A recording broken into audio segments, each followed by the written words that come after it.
My name is Eddie Lau, and I'm a geotechnical engineer. I used to own a consulting engineering firm. Now I have retired. And I have known Oren Sellstrom ever since he joined Lawyers Committee. And at that time, we had issues with the San Francisco Minority and Women-Owned Business Program because of the passing of 209. With his help, he managed to get the city changed into a local business program. One of the major achievements that Oren has done for the minority and women-owned communities was dealing with California high-speed rail. In year 2000, we find out that California high-speed rail has awarded over 10 A&E contracts to those big engineering firms. However, they have very token participation from the small business. It's get down to survival, because if we're not in the contract, if we don't get the work, if we don't change the rules, that means we're always outside. So what he ended up doing is Oren filed a Title VI violation. See, once we filed a complaint, then FIA start talking to us. Oren, high-speed rail, minority firms, DBE firms, small business, they have to kowtow to you for getting them on board on the high-speed rail project. My name is Ann Cervantes.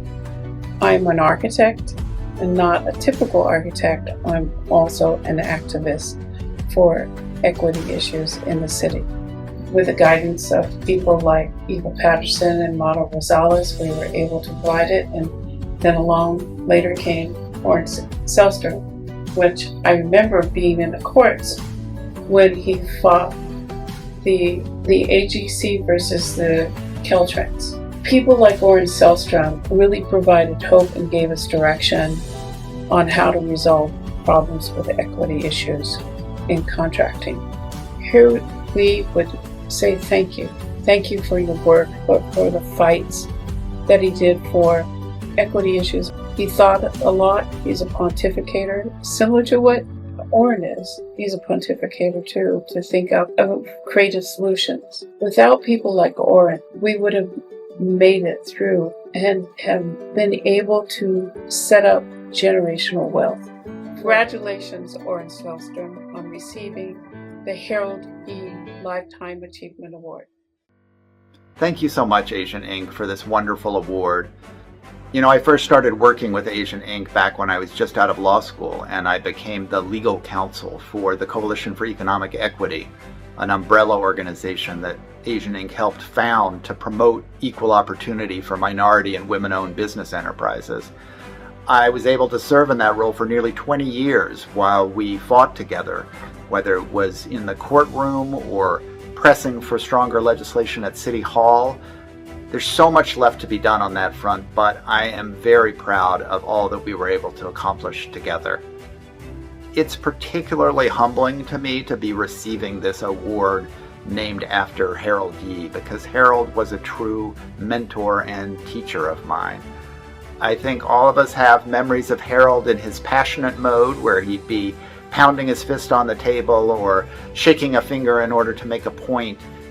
But Harold also listened very deeply. And that's one of the most critical lessons that he taught me that I take with me to this day, which is that we're stronger when we fight together, and that in order to do that effectively, we need to listen to one another and learn from each other. And that's what we did around the coalition table each week. Harold and Eileen Hernandez, Eddie Lau, Miles Stevens, Sam Kwong, Alex Chu, Ann Cervantes, so many others who came together to do that important work. I'm on the East Coast now, and I continue to press for equal opportunity for minority and women-owned businesses, and I take those lessons that I learned from Asian Inc. and from Harold with me every step of the way. So again, thank you, Asian Inc., for this wonderful award. It is deeply meaningful to me.